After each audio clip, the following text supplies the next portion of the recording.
Mesdames, Messieurs, dans quelques jours, le Bénin ou les Béninois iront donc élire leur nouveau président.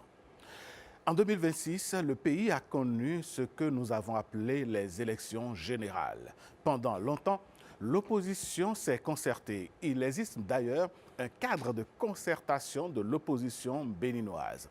Elle a tout fait pour participer aux élections, mais à l'arrivée, force est de constater que cette opposition n'est présente nulle part. Qu'est-ce qui s'est bien passé? Et au nombre des partis qui composent cette opposition, il y a la Nouvelle Force Nationale, NFN. Pendant longtemps, elle s'est positionnée comme la troisième voie. Elle a connu des adhésions de mouvements qui voudraient l'apporter comme cette force alternative à la, disons, à la mouvance et au parti Les Démocrates. Mais après, silence radio. Qu'est-ce qui s'est bien passé pour qu'entre-temps, l'on n'ait plus aucun écho du parti NFN? Ce matin, nous recevons justement son président pour répondre à nos questions. Monsieur Avagnon, bonjour. Bonjour, cher ami. Bienvenue sur ce plateau. Merci, un très beau plateau. Merci. Alors, dites-nous, la NFN, Nouvelle Force Nationale, pendant longtemps, avant les législatives, on vous a vu au charbon, on vous a vu vous positionner d'ailleurs comme la troisième voie, puis après, cette voie s'est éteinte. Qu'est-ce qui s'est passé? D'abord, permettez-moi de souhaiter une très belle fête à la communauté musulmane qui aujourd'hui fête la fête de Ramadan. Et je prie Dieu que toutes leurs prières pendant ces 30 jours soient favorables individuellement pour eux et collectivement pour tous les Béninois. Aussi, je voudrais quand même dire à la communauté chrétienne qui vient de faire 10 jours, qui reste 10 jours pour finir le jeûne, de prier pour ce pays parce que nous avons besoin tous des prières. Vous savez, le combat qui a été le nôtre, vous avez dit tout à l'heure qu'il y a un silence plat de la Nouvelle Force Nationale.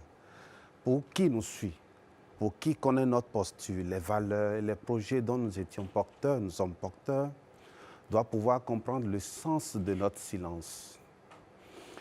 Nous avons répété, nous l'avons martelé, qu'il y a des moments où dénoncer ne sert plus à rien, critiquer ne fait pas avancer les choses.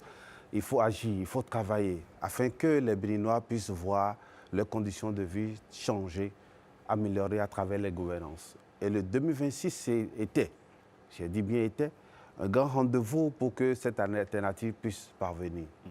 Nous avons fait le combat. Vous avez parlé du cadre de concertation. Je pense que ça fait plus d'1 an et demi que je n'étais plus dans les médias. Il était temps que je dise certaines vérités à nos compatriotes.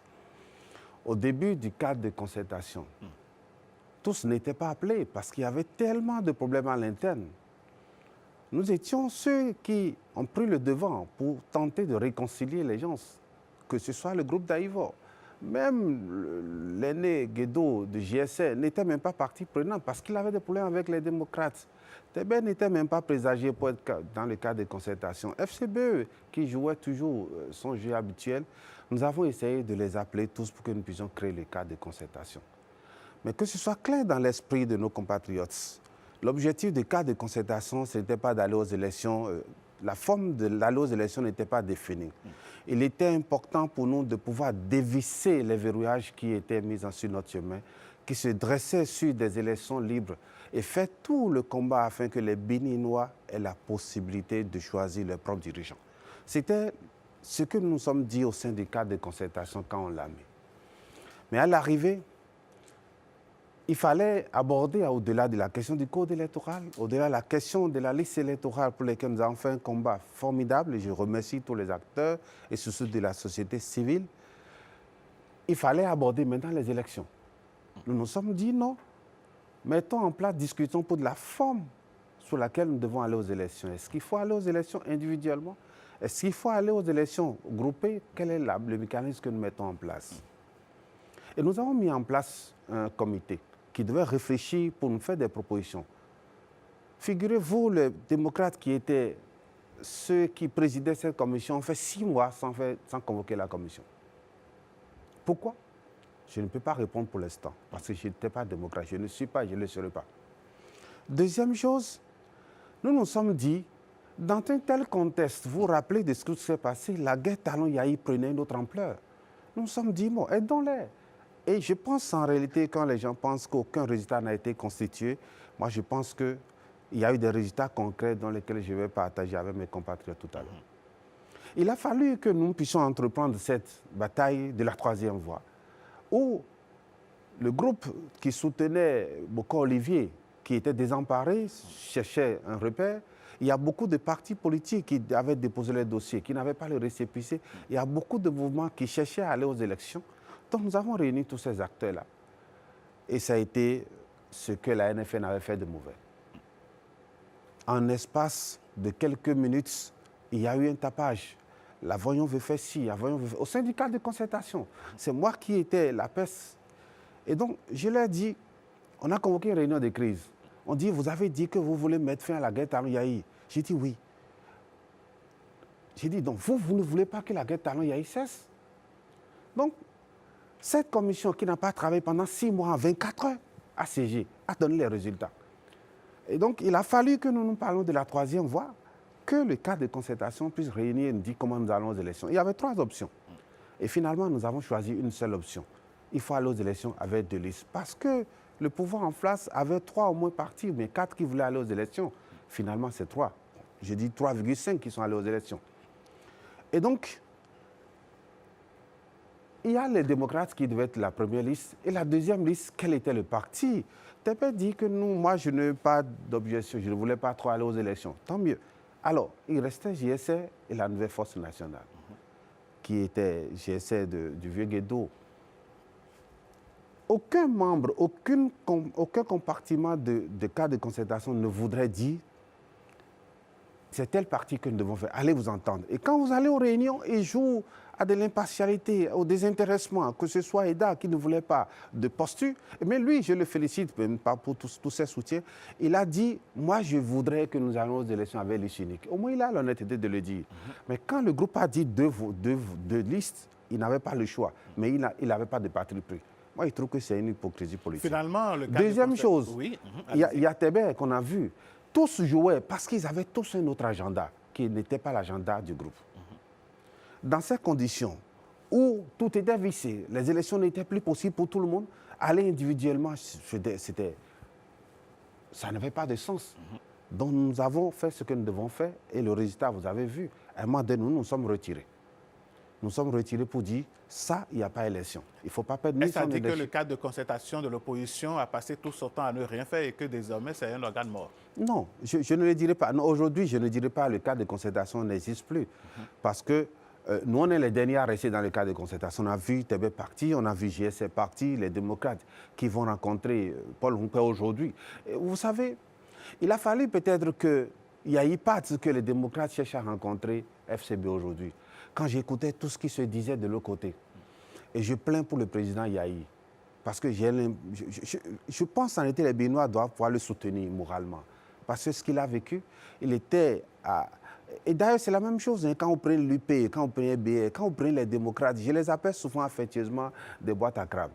Et c'est ça même l'essence de la création d'une troisième voie, dont nous sommes porteurs. Justement, parlons de cette troisième voie, puisqu'à un moment donné, on a vu, et on vous a reçu, hein, on a reçu un certain nombre de mouvements qui disent « nous voulons adhérer, nous avons adhéré à la NFN pour porter une troisième voie, celle dont l'objectif est de mettre fin au clivage Yahi-Talon ». Le président Talon qui, à un moment donné, était exacerbé par cette situation et qui disait « je voudrais quitter la scène politique et je voudrais également que le président Yahi quitte la scène politique ». Alors, finalement, cette nouvelle voie, qu'est-ce qui n'a pas marché pour que vous ne soyez pas aux élections? Vous savez, je dis souvent que toute entreprise humaine est tachée d'imperfection. Faire de la politique au Bénin, c'est de l'art. Et s'opposer dans un contexte béninois, c'est un défi. Être audible et être accepter ses valeurs, ses projets, c'est un défi de chaque jour.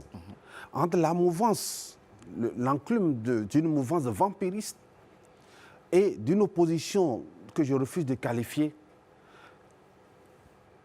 quelle est la place de réussite d'une troisième voie dans un contexte béninois où des jeunes qui étaient avec vous avaient même d'autres agendas? D'autres pensaient que c'était un groupement, quelqu'un était derrière, voulait nous donner de l'argent pour qu'on fasse ceci. D'autres qui voulaient prendre le groupe pour aller vendre à Yaï, d'autres qui voulaient aller vendre à Talon. C'était compliqué. Et je me dis parfois, avec les miens, est-ce que les Béninois, nous sommes prêts pour le projet que nous étions porteurs? Est-ce que les Béninois étaient prêts pour que quelque chose change substantiellement dans leur vie? Parce que quand vous dites, vous refusez, moi je ne fais pas la politique, mais c'est une erreur. Quand vous pensez que telle chose devient chère demain, c'est la gouvernance, c'est la manière de gérer la cité qui vous amène à ci ou ça. Regardez tout ce qui se passe dans le monde aujourd'hui.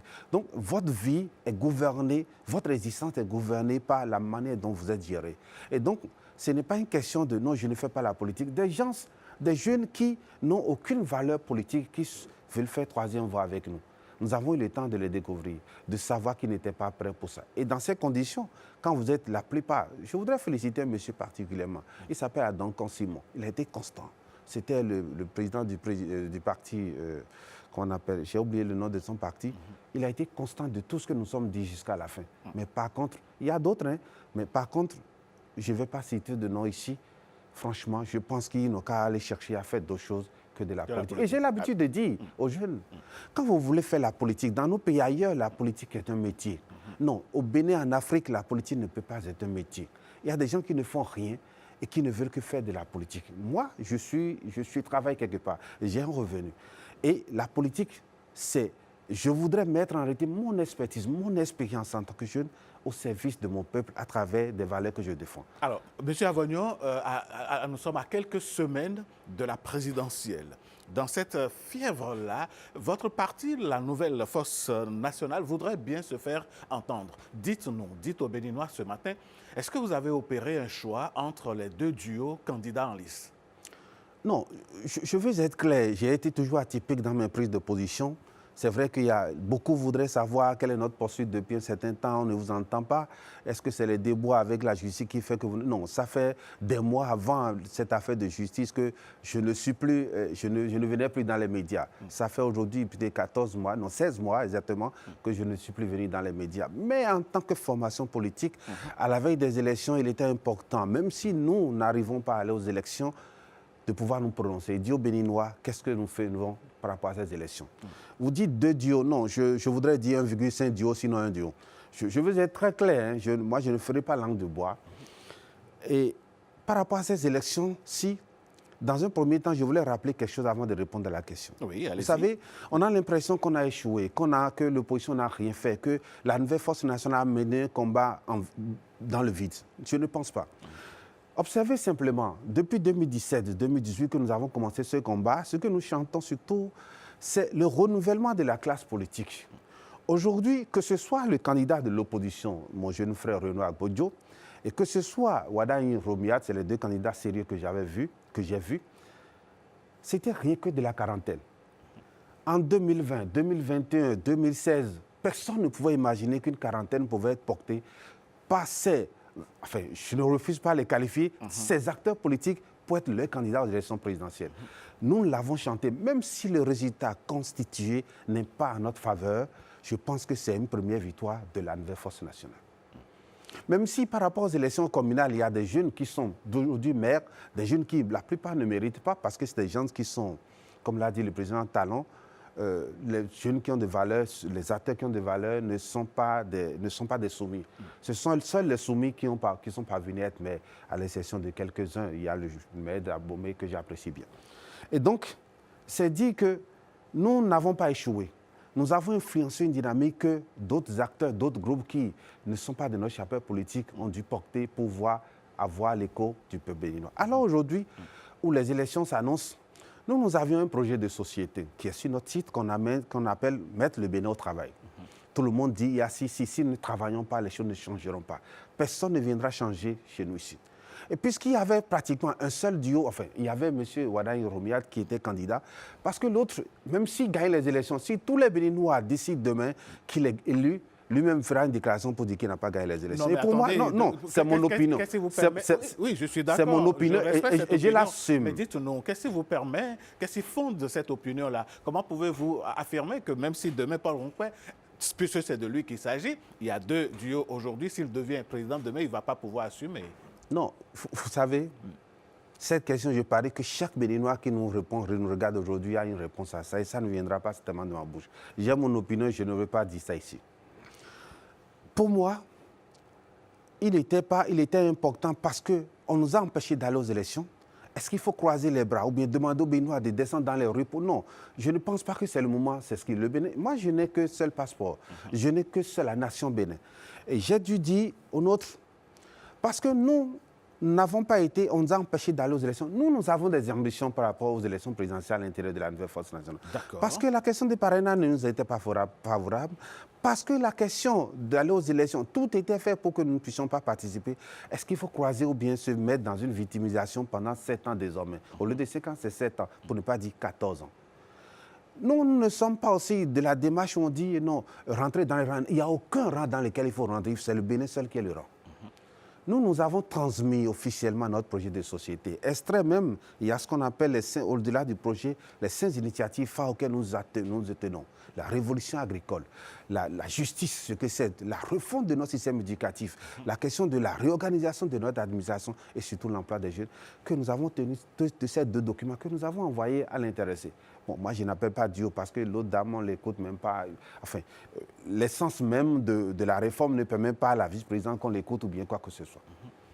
Nous lui avons dit, nous n'allons pas aux élections. Soyez clair. Nous n'allons pas aux élections. Nous avons envoyé au président. Ce document, nous avons envoyé au président, enfin, au candidat Wadani Romiat, pour lui dire. Il s'agit, c'est ce que nous pensons, nous portions pour le Bénin. Apparemment, qu'on veuille ou pas, c'est vous qui êtes prochainement, sauf cataclysme, le prochain président de la République. Sortez le maximum de nos propositions dans votre projet. Les Béninois en ont grand besoin. Nous attendons, parce qu'il me semble aujourd'hui, vendredi, demain, il va sortir son projet de société. Nous attendons, nous sommes jusqu'à cette étape-là aujourd'hui, afin de nous réunir. Parce que nous avons fait des réunions plusieurs fois. Les nôtres ont dit, faites-le président. On a été réticents au début, longtemps. Mais le temps passe. Nous avons remis ces documents, nous lui avons dit, il nous a rassurés pour dire, ne vous inquiétez pas, je vais le faire. Nous sommes à l'écoute, pour l'instant. Et donc, vous attendez que le candidat Romuald Wadani dévoile son programme, ce qui est prévu d'ailleurs pour demain, samedi 21 mars, au Palais des Congrès, pour voir si vos propositions ont été prises en compte afin d'adopter une position envers ou contre lui. Exactement. Je voudrais observer quelque chose. Quand on a choisi le candidat Romuald Wadani de la mouvance présidentielle, que je combats jusqu'en réalité avec toutes mes énergies, parce que l'UPB, sous cette forme, c'est des gens qu'il faut combattre jusqu'avec la plus grande énergie.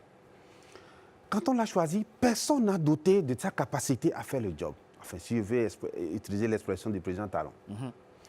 La seule inquiétude des Béninois, c'est que Wadani sera Talon. Vous savez, je ne pense pas. Et je pense que nous qui avons que le Bénin, nous devons lui mettre cette pression-là afin que Wadani ne soit pas Talon. Nous devons lui mettre la pression. Avez-vous choisi Wadani comme votre candidat? Non, il n'y a qu'un seul candidat au Bénin. Pourquoi? Je pense, moi, je ne suis pas hypocrite. Il n'y a qu'un seul candidat. Monsieur Avoyon, oui. Est-ce qu'aujourd'hui, entre le duo Rumpé mais qui ira voter pour Paul Rumpé et Wadani, ces 2 duos, votre parti politique a porté son dévolu, son choix sur qui? Nous n'avons aucun choix jusqu'à là où je vous parle. Est-ce que vous avez suivez bien la démarche. Pourquoi vous n'avez pas transmis vos propositions à l'autre candidat également pour que les 2 candidats puissent analyser et au finish, lors de la publication de leur programme de société, vous puissiez voir qui a tenu compte ou non de vos propositions? Je voudrais poser la même question, Benoît. Vous pensez que l'autre était un candidat valable pour apporter nous notre projet? Les Béninois en ce moment ne peuvent pas vous répondre, mais vous répondez à nos questions. Non, le fait de ne lui pas envoyer, la plus forte raison. Après tout ça, il ne décroche même plus mes appels. Au cas de concertation, ce n'est pas que quand il est candidat pour les élections. On a vu, enfin, vous savez, c'est un grand frère à moi. Il est de chez moi, donc je ne voudrais vraiment pas parler de ça. Qu'est-ce que les Béninois doivent retenir? Non, je voudrais inviter les Béninois. Je leur ai promis à la sortie de ma dernière audience avec le président Yahi que nous n'allons pas les décevoir. Nous avons voulu aller aux élections, on nous a empêchés d'aller aux élections. Nous n'avons pas voulu les entraîner dans des choses qui vont leur coûter la vie. Le Bénin n'en a pas besoin. Et nous appelons notre posture, ils connaissent très bien notre posture jusqu'à aujourd'hui. Le plus important, c'est que, vous savez, les fonds disent et modan bon nyonu hudan son modan bon nyonu hudan dans ko kuba mine vous comprenez c'est-à-dire il y a un serpent qui nous agresse et c'est un homme qui l'a vu et finalement c'est une femme qui l'a tué. L'essentiel que le serpent qui est un danger pour nous soit tué qui est le plus important. Nous sommes porteurs d'un projet et on nous a empêchés d'aller défendre, de vous proposer de faire cela. S'il y a quelqu'un que personne ne doute de sa capacité à pouvoir faire le job. Et la crainte que nous avons, c'est qu'il perpétrerait en réalité ce que nous dénonçons du régime dont il est héréditaire. Je pense, vous savez, Dieu a mis en nous en réalité notre personne. Et il y a l'ego qui est toujours là. Mais il y a toujours la bonté en nous. Quand vous mettez la pression, quand vous conditionnez des gens sans arrêter, ils arrivent à revenir sur le bon chemin. Et si demain, si Ouaddaï est élu président, la pression que je voudrais inviter à tous les Béninois de lui mettre, c'est de tout faire pour qu'il ne soit pas talon. C'est tout ce qu'on nous demande. Alors, on aura compris entre les lignes votre choix au parti NFN. Monsieur Avognon, quels sont désormais les défis de votre formation politique?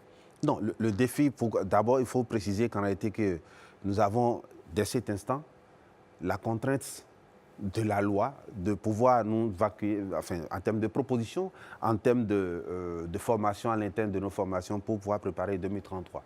Donc, exclusivement, nous sommes dans cette démarche-là. Vous parlez ici de la trêve politique. De la trêve politique, et donc, pour l'instant, contenue dans la nouvelle constitution, de la nouvelle constitution. Et promulguée. D'accord. Bon, je voudrais inviter les Béninois à rester très calmes, à rester très sereins et d'attendre en réalité la sortie du projet de société du candidat.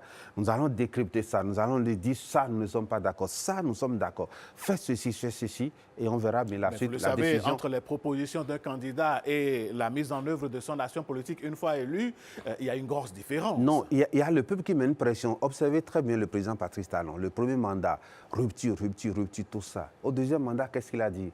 Le hautement social. C'est la pression que nous l'avons mis. C'est la pression que le peuple béninois a mis sur sa gouvernance, a critiqué dans sa gouvernance qui l'a amené à dire social. Et vous pensez que le hautement social a été une réalité pour les Béninois? Non. Sinon, nous ne serons plus encore dans cette poursuite d'opposition.